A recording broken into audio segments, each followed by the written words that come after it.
Yo les gars, j'espère que vous allez bien. Aujourd'hui, une nouvelle vidéo. PC Gamer à 550 € qui peut jouer à tous les jeux en 1080p. Et tout ça, c'est maintenant.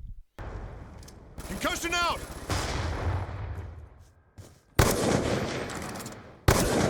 That's a Alors, commençons par le processeur. Pour le processeur, vous allez mettre le Intel Core i3 12100F qui est un processeur avec 4,30 GHz de fréquence maximum, 12 émaux de cache.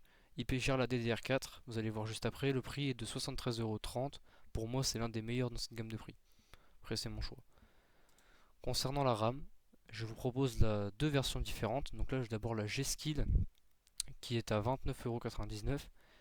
C'est un kit de RAM classique de 2 x 8 Go en 3200 MHz casse 16. C'est un bon kit pour débuter qui sera malheureusement pas refroidi avec des dissipateurs. Mais pour ça, du coup, je vais vous proposer une autre alternative juste après, qui est juste là, la Lexartor, qui est à seulement 35 €. Oui, c'est un prix assez bas. Donc pour le même kit, mais cette fois-ci vous aurez des dissipateurs et un style beaucoup plus moderne de barrette de RAM. Concernant la carte mère, je vais proposer la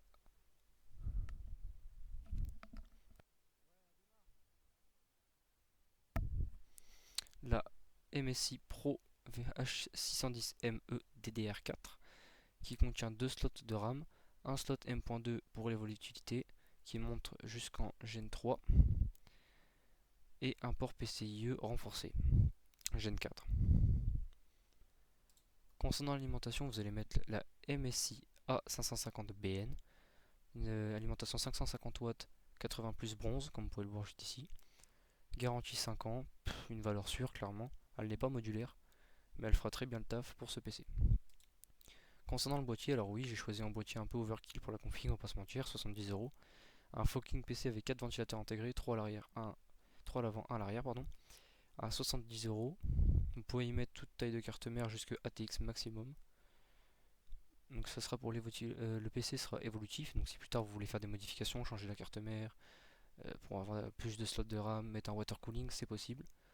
En water cooling, vous pouvez mettre jusqu'à un 240 mm sur le dessus.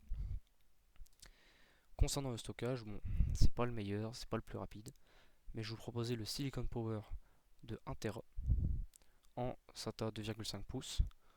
Pour moi, c'est un excellent SSD. Il fera le travail pour le début. Plus tard, vous pouvez rajouter, grâce à la carte mère, un petit SSD M.2 juste ici. Voilà. Bon, concernant la carte graphique maintenant, deux options s'offrent à vous. Soit vous prenez en neuf une RX 6600. Voilà, vous pouvez retrouver dans les 230 €, 244, 246 pour un modèle blanc. Carte graphique qui est très puissante, qui permet de jouer à tous les jeux en 1080p à plus de 60 fps en ultra. Donc maintenant elle commence à dater un petit peu, mais elle fait toujours le travail sur tous les jeux maintenant. Sinon, je peux vous proposer comme alternative la RTX 3060, qui est un encodeur Nvidia, donc plus performant si vous voulez stream. Après, c'est pas pour tout le monde, il y en a qui veulent juste faire du gaming. Pour moi, si vous faites du gaming et que vous voulez du neuf, la RX 6600 sera parfaite. Donc celle-ci 200 €, je vous conseille de ne pas les avoir au-dessus des 200 €, 150, 200 €, c'est parfait. Voilà. Et donc si vous faites la configuration avec la RTX 3060, vous arrivez à 546 € et 3 centimes. Et en rajoutant la RX 6600 qui est à 239, vous faites 546,3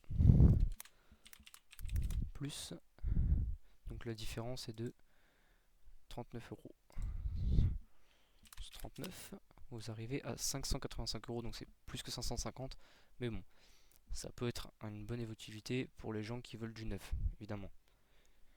Voilà, c'est tout pour cette vidéo, j'espère que ça sera instructif pour vous, je vous souhaite une bonne soirée et à plus.